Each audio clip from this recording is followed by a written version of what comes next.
Look at the sequence 10, 13, 16, 19, 22, and so on. Each number has a role, like T1, T2, T3, T4, and T5. The second term 13 is just 10 plus 3. The first term is equal to 10. So, it's the first term plus 3. The third term 16 is T2 plus 3. The fourth term 19 is T3 plus 3. The fifth term 22 is T4 plus 3. It's like each new number is the previous one plus 3. That's the simple rule here. Each term, like 13 or 16, is born by adding 3 to the one before it. That's the cool story behind these numbers. The recurrence relation governing this sequence is straightforward.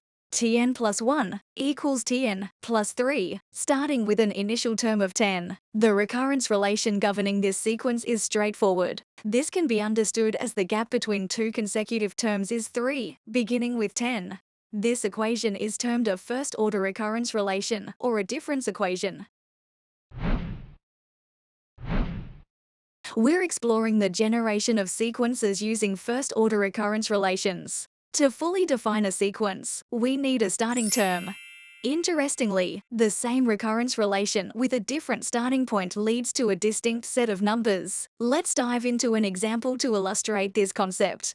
Suppose we have a recurrence relation where the next term is twice the previous term plus 3. If we know the first term, say T1 is 4, we can apply the pattern to generate the next term T2. Substitute 4 into T1, which turns out to be 11. Following the same logic, substitute 11 into T2. T3 would be 25. And this is a common approach to generate terms using recurrence relations. Now, let's explore another example. In this case, our recurrence relation begins with the term T0, which is perfectly fine. It doesn't always have to start with T1. T0 is given as 2, and we can use the recurrence relation where the next term is 3 times the previous term plus 4. Applying this pattern, substitute 2 into T0. We find T1 being 10. Continuing the sequence, T2 is again generated as 3 times the previous term plus 4. Substitute 10 into T1, resulting in T2 being 34. It's a straightforward process. Let's determine the third term of the sequence using the given information. We know that the next term T4 is 110. We can write T4 equals 3 times T3 minus 4. To find T3, we rearrange the expression, isolating the term 3T3, which becomes T4 plus 4.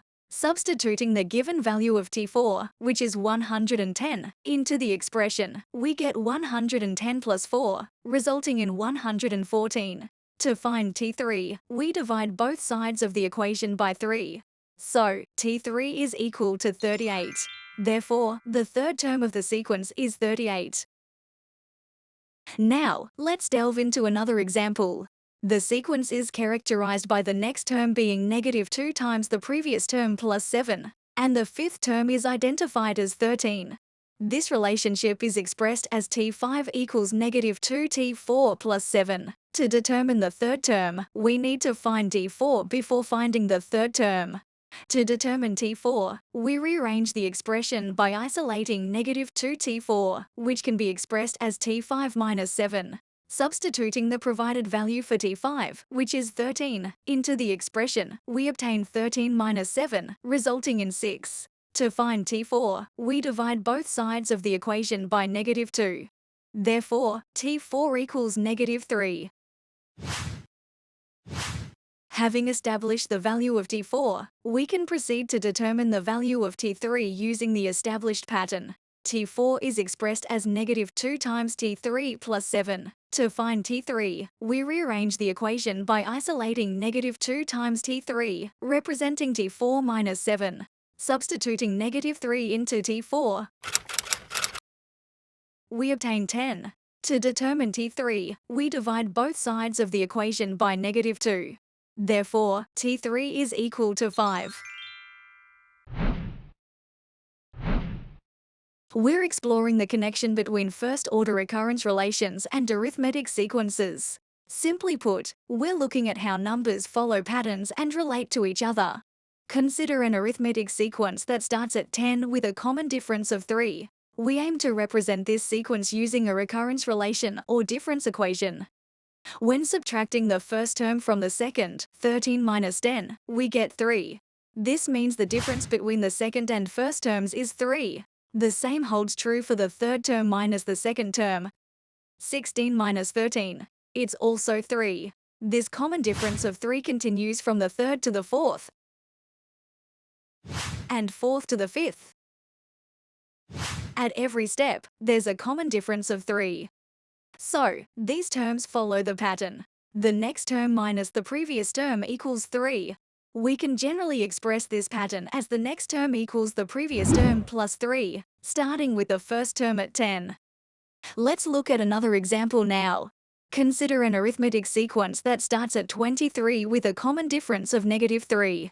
When subtracting the first term from the second, 20 minus 23, we get a -3.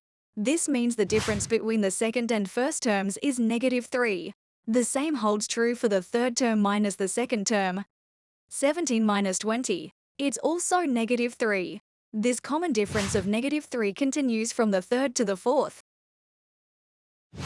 and fourth to the fifth. At every step, there's a common difference of -3. So, these terms follow the pattern. The next term minus the previous term equals -3. We can generally express this pattern as the next term equals the previous term minus 3, starting with the first term at 23. Here, we observed a key rule for creating a recurrence relation from an arithmetic sequence. It consistently follows the pattern. The next term equals the previous term plus the common difference. In recapping the form of recurrence relations of arithmetic sequences, these are all valid recurrence relations for arithmetic sequences. On the contrary, these are not valid recurrence relations for arithmetic sequences. Let's express an arithmetic sequence rule as its corresponding recurrence relation. Now, our arithmetic sequence follows a rule. Let's substitute values for n to generate the sequence. When n is 1, we get the first term, which is 11. When n is 2, the second term is 14. Moving on, n equals 3 gives us the third term, 17. And for n equals 4, we have the fourth term, 20. Observing the pattern, it's clear that we're increasing by 3 each time. The common difference is +3. Now, let's express this sequence as a recurrence relation. The recurrence relation for this arithmetic sequence is Tn plus 1 equals Tn plus 3. Starting with the first term of 11. There you go. We've converted the arithmetic sequence rule to the corresponding recurrence relation. Articulate a recurrence relation in terms of its equivalent arithmetic sequence rule. Commencing with an initial term of 3, the second term is defined as the sum of the first term and 2. Upon substituting 3 for the initial term, T1, the result is 5. Progressing to the third term, it is stipulated as the second term plus 2. Substituting 5 for the second term, T2, the outcome is 7. Notably, the common difference in this sequence is a +2. Now, generalize the arithmetic sequence rule. By substituting 3 for the initial term and 2 for the common difference, the expression simplifies to 2n plus 1. Hence, this represents the corresponding arithmetic sequence rule for the given recurrence relation. There exists an expedient method for discerning the common differences sans the enumeration of individual term values. In the realm of recurrence relations, the value 2 invariably assumes the role of the quintessential common difference within an arithmetic sequence.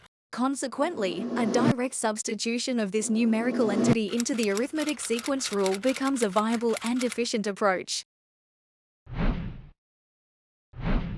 Let's delve into geometric sequences using sequences 1, 2, 4, 8, 16, etc. Beginning with the first term of 1, we notice a pattern in the subsequent terms. The second term, 2, is expressed as 2 times 1, the first term. This pattern continues as each term is 2 times the preceding term. For instance, the third term, 4, is 2 times 2, which equals 2 times the second term, and so on.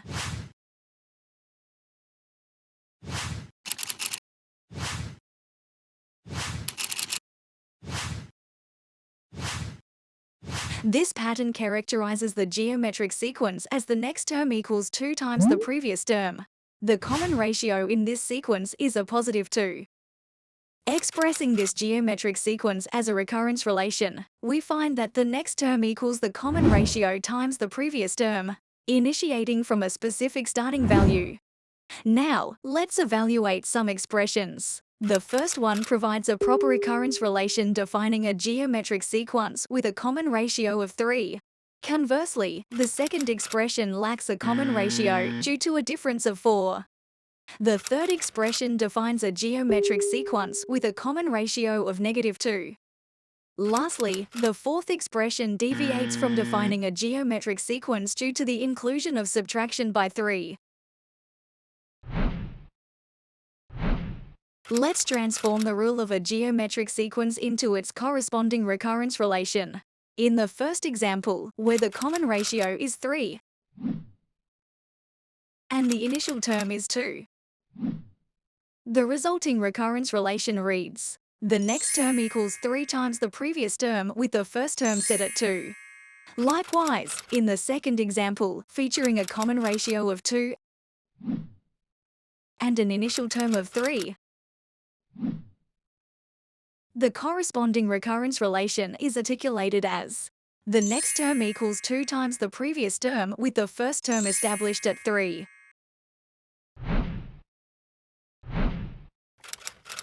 The given geometric sequence rule does not directly present the common ratio and the first term in its standard form. We must reformat the rule to facilitate the extraction of these essential components. Adhering to the requirement that the index should be n-1, the term 3 to the power of n is appropriately expressed as 3 times 3 to the power of n-1 by following the index rule.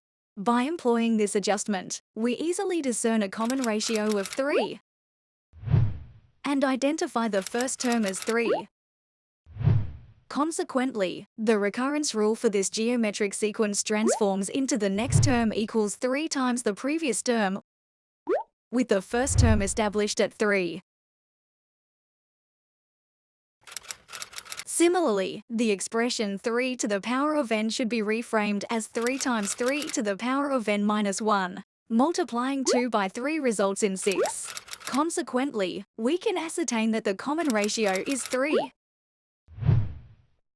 and the first term is 6.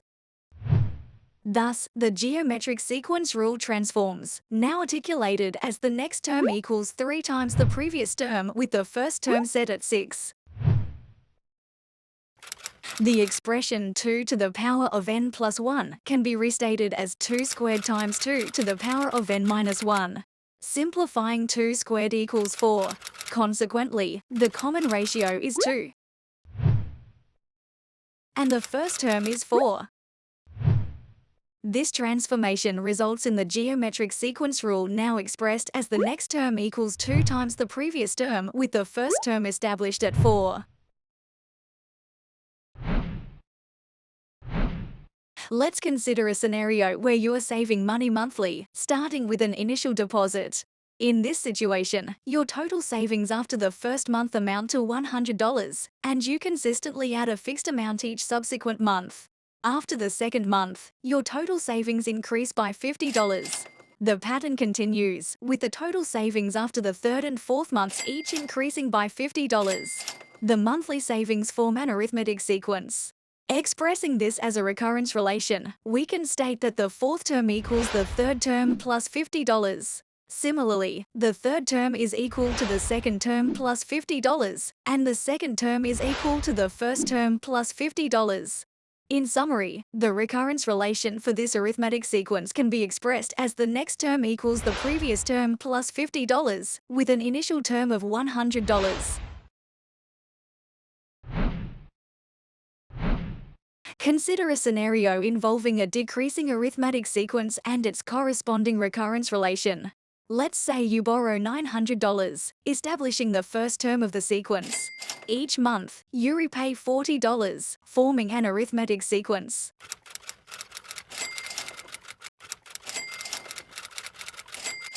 The fourth term is derived by subtracting $40 from the third term, the third term by subtracting $40 from the second term, and the second term by subtracting $40 from the initial term.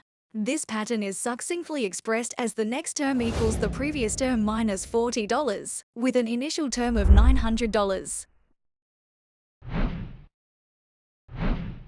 Our metropolis experiences an annual population growth of 5%, commencing with an initial populace of 8,000. This scenario exemplifies a recurring relation characteristic of a geometric sequence. Initiating with 8,000 as the first term, the second term is derived by augmenting 1 to 0.05 times 8,000. This sequence embodies a geometric progression as the value escalates by 5% each year, reflecting an increasing ratio of 1.05. The progression continues with the third term being 1.05 times 1.05 times 8,000, and so forth for subsequent terms. The fourth term, in particular, is precisely 1.05 times the third term, establishing a consistent pattern where each term is 1.05 times its preceding counterpart. This geometric sequence's recurrence relation is expressed as the subsequent term equals 1.05 times the antecedent term, with an initial term of 8,000.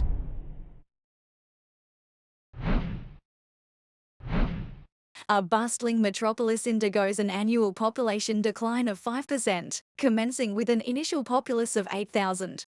This scenario illuminates a recurring pattern intrinsic to a geometric sequence. Commencing with 8,000 as the first term, the second term is determined by subtracting 0.05 from 1 times 8,000.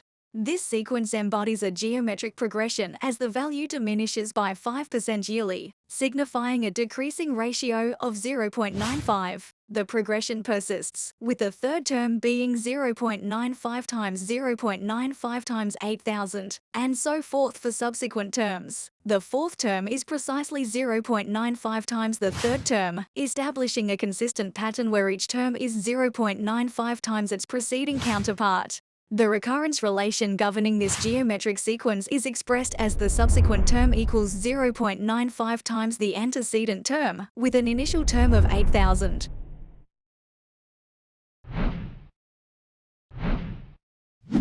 Imagine you have a savings account. Every year, you start by putting $500 into the account. On top of that, the account grows by 10% each year. The extra money you earn as interest gets added to the account at the end of each year. In the first year, you put $500 into the account, making it the starting amount, or the first term, which is $500. By the end of the first year, this initial deposit grows by 10%.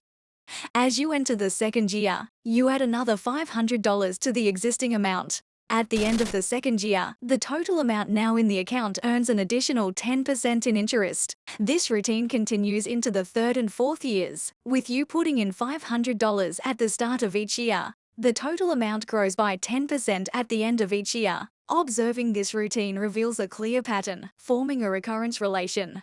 In simpler terms, each new amount is found by taking 1.1 times the previous amount and adding $500. The process begins with the initial amount of $500. In this situation, you commence with an initial sum of $500, contribute an extra $100 at the commencement of each year, and witness a 10% yearly growth in the total amount. During the first year, the initial deposit of $100 combines with the existing $500, constituting the starting amount. This initial deposit will expand by 10% by the year's end. Upon entering the second year, an additional $100 is added to the existing amount. By the end of the second year, the total amount in the account accrues an extra 10% in interest. This pattern persists into the third and fourth years, with an annual addition of $100. The total amount undergoes a 10% growth after each year. Observing this routine unveils a distinct pattern, culminating in a recurrence relation. Simply put, each new amount is determined by multiplying the preceding amount by 1.1 and adding $100. The process initiates with the initial amount of $600. You start with an initial sum of $500, withdraw $100 at the beginning of each year, and experience a 10% annual growth in the total amount. In the first year, the initial withdrawal of $100 combined with the existing $500 forms the starting amount. By the end of the year, this initial deposit will increase by 10%. Moving into the second year, an additional $100 is withdrawn from the existing amount. At the end of the second year, the total amount in the account gains an additional 10% in interest. This pattern continues into the third and fourth years, with an annual withdrawal of $100. The total amount undergoes a 10% growth after each year. Observing this routine reveals a distinct pattern, leading to a recurrence relation. Each new amount is determined by multiplying the preceding amount by 1.1 and subtracting $100. The process begins with the initial amount of $400. You start with an initial sum of $500, deposit $100 at the beginning of each year, and experience a 10% annual decay in the total amount. In the first year, the initial deposit of $100 combined with the existing $500 forms the starting amount. By the end of the year, this initial deposit will decrease by 10%. Moving into the second year, an additional $100 is deposited into the existing amount. At the end of the second year, the total amount in the account loses an additional 10%. This pattern continues into the third and fourth years, with an annual deposit of $100. The total amount undergoes a 10% decay after each year. Observing this routine reveals a distinct pattern, leading to a recurrence relation. Each new amount is determined by multiplying the preceding amount by 0.9 and adding $100. The process begins with the initial amount of $600.